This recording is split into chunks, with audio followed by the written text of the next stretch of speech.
Our next topic is phase in AC chain. Phase basically state of oscillation होता है of a particle performing AC chain. Phase is state of oscillation of a particle performing AC chain. और किसी भी particle का phase मालूम करने के लिए 3 पैरामीटर्स मालूम करने ज़रूरी हैं. पहला पैरामीटर है displacement, that is position of the particle at the given instant of time. Second one is the direction of velocity, यानी पार्टिकल किस तरफ मूव करेगा. और तीसरा है oscillation number, that is during which oscillation particle at a point is at that point at a given instant of time. For example, the particle is performing SHM along the path MN and suppose O is its mean position. जिस instant पर हमें फेज मालूम करना है उस instant पर suppose particle present है at the point A which is at the right of the mean position O. तो अगर पार्टिकल पॉइंट ए पर प्रेजेंट है तो फेज मालूम करने के लिए पहला पैरामीटर क्या मालूम करना है, डिस्प्लेसमेंट. पार्टिकल का डिस्प्लेसमेंट मेन पोजीशन से कितना है, O A, we must know. Second one is direction of velocity. अब पार्टिकल पोजीशन ए पर है तो वेलोसिटी की 2 पॉसिबल डायरेक्शंस हो सकती हैं. पार्टिकल की वेलोसिटी या तो होगी अलोंग ए एन और इट कैन बी अलोंग ए ओ. यानी अगर पार्टिकल पोजीशन ए पर है तो हो सकता है ये राइट एक्सट्रीमिटी की तरफ जा रहा है या हो सकता है कि ये मेन पोजीशन की तरफ आ रहे. तो पार्टिकल की वेलोसिटी की डायरेक्शन भी मालूम करना ज़रूरी है, in which direction the particle is moving. और तीसरा है ऑसिलेशन नंबर. कौन से नंबर के ऑसिलेशन के दौरान, during which oscillation the particle is present at this point A. So these 3 factors are to be known in order to find the phase of a particle in AC chain. Phase मालूम करने के लिए हम reference circle consider करेंगे. अगर कोई particle circular motion perform करता है तो पार्टिकल का जो प्रोजेक्शन होता है ये SHM परफॉर्म करते हैं. इसके लिए हम एक पार्टिकल सपोज करेंगे which is moving along a circle. Suppose O is the centre of the circle, this the reference line. Suppose AB is the reference line.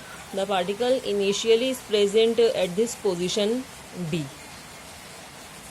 इस पार्टिकल के ऊपर जो एंटी क्लॉकवाइज सेंस में सर्कुलर मोशन परफॉर्म कर रहे, अगर हम एक parallel beam of light fall करें और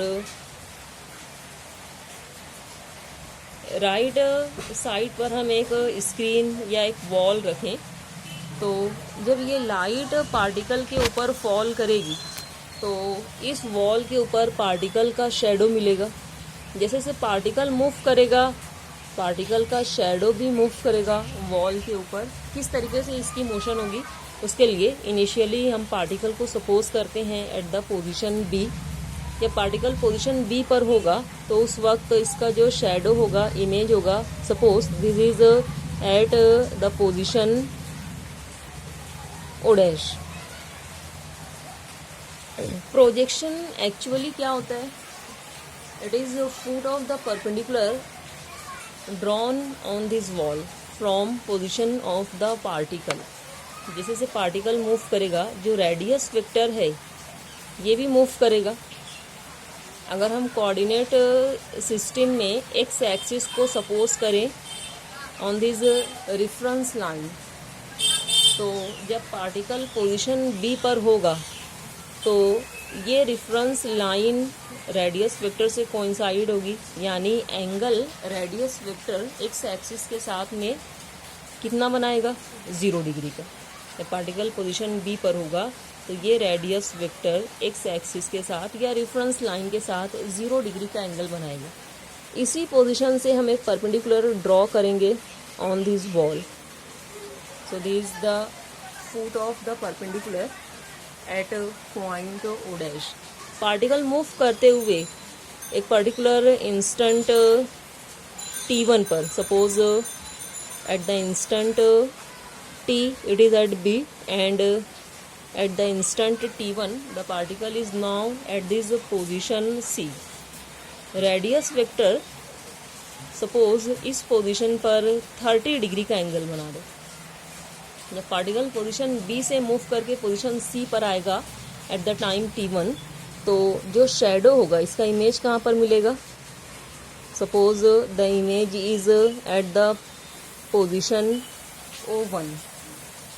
पार्टिकल पोजीशन C से मूव करके जब पोजीशन D पर आएगा तो रेडियस वेक्टर भी मूव करेगा। Now suppose the radius vector is making an angle of 60 degree.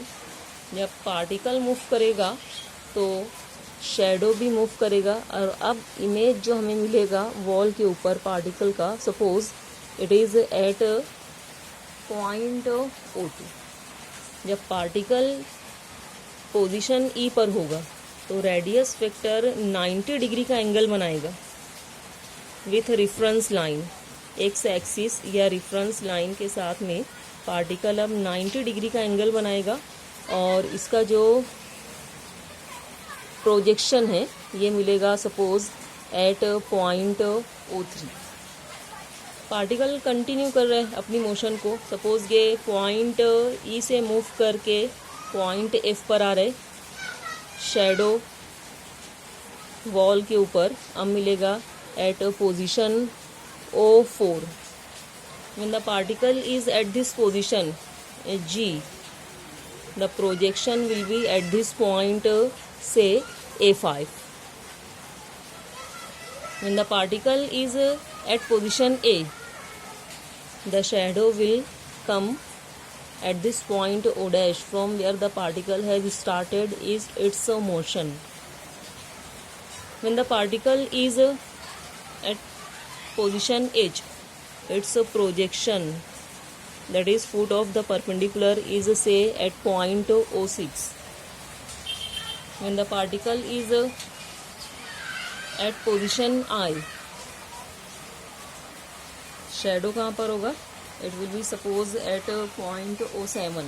when the particle is at this position J, this shadow will be obtained at position O8. when the particle is at position K, shadow कहाँ पर मिलेगा? suppose O9 पर, और particle वापस position B पर आएगा, then shadow will be at O dash. तो अगर हम एनालाइज करें शेडो की मोशन को on the wall, then its motion will be एसेचिंग। जब पार्टिकल अपनी मोशन को स्टार्ट करेगा फ्रॉम पोजीशन B, तो शेडो पोजीशन O डैश से वॉल के ऊपर मूव करेगा ऊपर की तरफ। जब पार्टिकल पॉइंट D पर होगा, यानी रेडियस वेक्टर जब 90 डिग्री का एंगल बनाएगा, तो शेडो का डिस्प्लेसमेंट पोजीशन O डैश से सबसे ज़्यादा होगा। जब पार्टिकल अपनी मोशन को कंटिन्यू करेगा तो शेडो मूव करना शुरू करेगा towards position O dash. When the particle is at point A, यानी जब रेडियस वेक्टर रेफरेंस लाइन या एक्स एक्सिस के साथ टोटल 180 डिग्री का एंगल बनाएगा, then the shadow will be at this position O dash. Particle अपनी motion को continue करेगा, जैसे जैसे ये मूव करते जाएगा शेडो अब पोजीशन O डैश के लेफ्ट पर मूव करना शुरू करेगा। When the particle is eight position J, its shadow will have maximum displacement from position O dash on its left side. और जब पार्टिकल J के बाद अपनी मोशन को कंटिन्यू करेगा टूवर्ड्स पोजीशन B, तो शेडो भी पोजीशन O डैश की तरफ मूव करना शुरू करेगा। इस तरीके से एक रिवॉल्यूशन जब कंप्लीट होगा तो शेडो का एक ऑसिलेशन कंप्लीट होगा। पार्टिकल पॉइंट B से D, उसके बाद A, J वापस B पर आएगा तो एक रिवॉल्यूशन कंप्लीट होगा, और जो शेडो होगा ये O डैश से O1, O2, O3, then O4, O5, again O dash, O6, O7, O8, O9, इस तरीके से एक ऑसिलेशन कंप्लीट होगा जब पार्टिकल वापस पोजीशन B पर आएगा। So we can say the projection of a particle which is performing circular motion, particle circular motion perform कर रहे हैं और उसका जो प्रोजेक्शन है, projection means foot of the perpendicular drawn from position of the particle. Particle एक particular position पर होगा, वहाँ से हम एक परपेंडिकुलर ड्रॉ करेंगे, तो परपेंडिकुलर का जो फुट है ये एसएचएम परफॉर्म करेगा while the particle is performing a circular motion. So we can say the projection of a particle performing circular motion is a simple harmonic motion. Now, if the particle is performing circular motion in anti-clockwise sense and is at position B, then radius vector it will make an angle of 0 degree with the reference line. Particle जब position B पर होगा, जब ये अपनी circular motion को start करने वाला होगा, तो रेडियस वेक्टर कोइंसाइड होगा रेफरेंस लाइन से, यानी रेडियस वेक्टर रेफरेंस लाइन के साथ फेज एंगल बनाएगा 0 degree. Now if the phase angle is 1 degree, अगर पार्टिकल इस पोजीशन पर आए और जो रेडियस वेक्टर है अगर ये 1 डिग्री का एंगल बनाए, that is phase angle is of 1 degree, particle इस पोजीशन पर है, तो इसका डिस्प्लेसमेंट मेन पोजीशन से जो प्रोजेक्शन होगा, this will be the displacement of the particle. और वेलोसिटी की डायरेक्शन क्या होगी, particle is moving towards a positive extreme position. When the particle is at this position, suppose a phase angle is 30 degree, phase angle अगर 30 degree का है, particle circular motion perform कर रहा जैसे ऐसे करेगा, तो इसका जो शेडो होगा ये पॉजिटिव एक्सट्रीम पोजीशन की तरफ जाएगा। तो जब फेज एंगल बनेगा 30 डिग्री का, वेलोसिटी की डायरेक्शन क्या होगी, towards a positive extreme position.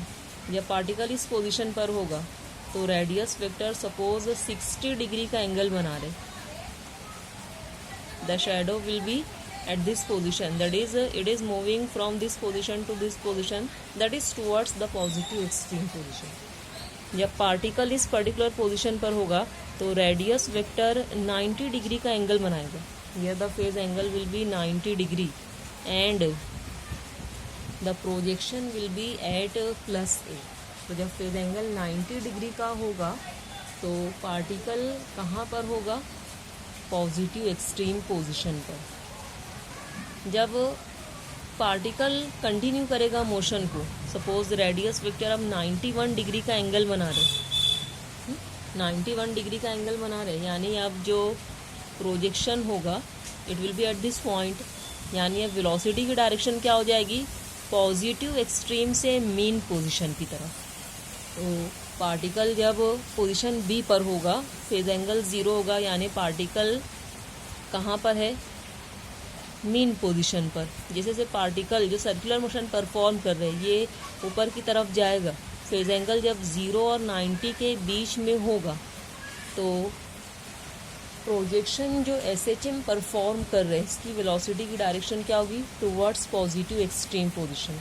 जब पार्टिकल इस पर्टिकुलर पोजीशन पर होगा, यानी रेडियस वेक्टर 90 डिग्री का फेज एंगल बनाएगा, तो प्रोजेक्शन पॉजिटिव एक्सट्रीम पोजीशन पर होगा और पार्टिकल कंटिन्यू करेगा, फेज एंगल अब 90 से बढ़ते जाएगा, 91, 92, 93, पार्टिकल इस तरफ आएगा, यानी प्रोजेक्शन अब इस तरफ मूव करेगा, यानी वेलोसिटी की डायरेक्शन हो जाएगी of the projection from positive extreme to mean position. जब पार्टिकल पोजीशन ए पर होगा तो फेज एंगल कितना हो जाएगा, टोटल रेफरेंस लाइन के साथ अब रेडियस वेक्टर कितना एंगल बना रहा है, एक्स एक्सिस के साथ में 180 डिग्री का। जब फेज एंगल 180 डिग्री का होगा तो प्रोजेक्शन कहाँ पर होगा, मीन पोजीशन पर, और वेलोसिटी की डायरेक्शन अब क्या हो जाएगी, now the particle is about to go towards negative extreme position. जब फेज एंगल 180 डिग्री से बढ़ेगा, 181 हो जाएगा, तो प्रोजेक्शन अब किस तरफ है, eight this position, this will be the displacement, और वेलोसिटी की डायरेक्शन क्या हो जाएगी, towards a negative extreme position. तो जैसे जैसे फेज एंगल 180 डिग्री से बढ़ते जाएगा, जो प्रोजेक्शन होगा इसकी वेलोसिटी की डायरेक्शन निगेटिव एक्सट्रीम पोजीशन की तरफ होगी। जब फेज एंगल 270 डिग्री हो जाएगा, total angle radius vector particle जब इस पोजीशन पर होगा तो एक्स एक्सिस के साथ में टोटल एंगल कितना बनेगा, 90 + 90 + 90 दैट इज 270 डिग्री। तो जब फेज एंगल 270 डिग्री होगा तो प्रोजेक्शन कहाँ पर होगा, at -a negative extreme position पर होगा। जब फेज एंगल 270 से बढ़ेगा, पार्टिकल जब अपनी मोशन को कंटिन्यू करेगा, फेज एंगल 271 हुआ, प्रोजेक्शन इस पॉइंट पर मिलेगा, यानी वेलोसिटी की डायरेक्शन क्या हो जाएगी, from negative extreme to mean position. तो फेज एंगल जैसे से 270 डिग्री से बढ़ते जाएगा, वेलोसिटी की direction from negative extreme to mean position होगी। जब पार्टिकल पोजीशन बी पर आएगा तो उसने अपना एक रिवॉल्यूशन कंप्लीट कर लिया, यानी रेडियस वेक्टर अब टोटल कितना एंगल बनाएगा, 360 डिग्री का। तो जब फेज एंगल 360 डिग्री होगा तो पार्टिकल एक ऑसिलेशन कंप्लीट कर लेगा और ये मेन पोजीशन पर होगा। जब पार्टिकल अपना अगला रिवॉल्यूशन, सेकंड रिवॉल्यूशन स्टार्ट करेगा, तो सपोज इस पर्टिकुलर पोजीशन पर जब होगा तो रेडियस वेक्टर 30 डिग्री का एंगल बना रहे। एक रिवॉल्यूशन कंप्लीट हो चुका है पहली, जिसके लिए करस्पॉन्डिंग फेज एंगल कितना है, 360 डिग्री। अब पार्टिकल का सेकंड रिवॉल्यूशन चल रहे तो फेज एंगल कितना हो जाएगा, 360 + 30, यानी फेज एंगल हो जाएगा 390 डिग्री। तो फेज एंगल जब 390 डिग्री होगा तो कौन से नंबर का रिवॉल्यूशन है, it is second revolution. 360 degree के बाद दूसरा रिवॉल्यूशन स्टार्ट हो जाएगा और पार्टिकल का जो रेडियस वेक्टर है 30 डिग्री का एंगल बना रहे, यानी प्रोजेक्शन यहाँ पर होगा, this will be the displacement, और वेलोसिटी की डायरेक्शन क्या हो जाएगी, towards a positive extreme position. जब पार्टिकल सेकंड रिवॉल्यूशन के दौरान इस पर्टिकुलर पोजीशन पर होगा तो टोटल फेज एंगल कितना होगा, पहले ऑसिलेशन के लिए 360 और सेकंड ऑसिलेशन के लिए 90, 360 + 90 या 360 + π/2 ये फेज एंगल होगा। तो अगर फेज एंगल 360 + 90 है, इसका मतलब ये हुआ कि पार्टिकल अपना सेकंड रिवॉल्यूशन कंटिन्यू कर रहे and it is at positive extremity. जब पार्टिकल इस पोजीशन पर होगा तो फेज एंगल कितना हो जाएगा, 360 + 180 and the particle is at mean position. जब पार्टिकल का फेज एंगल 360 + 270 होगा, it means that it is performing second oscillation and it is at negative extreme position, so the direction of the velocity will be towards mean position। और जब phase angle 360 + 360 यानी 720 होगा, it will be 360 + 360। तो particle अपना second revolution complete करने के बाद कहाँ पर होगा, पोजीशन बी पर, यानी इसका जो प्रोजेक्शन है ये दो ऑसिलेशन कंप्लीट करने के बाद मीन पोजीशन पर हो। इस तरीके से फेज मालूम करने के लिए हमें तीनों क्वांटिटीज़ चाहिए।